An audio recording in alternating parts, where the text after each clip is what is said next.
देखा देखते रउआ करत नहीं खिसही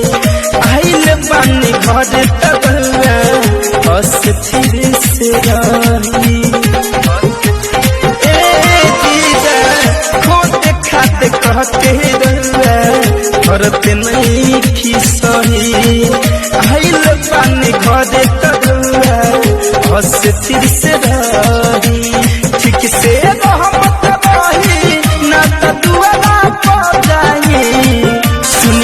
से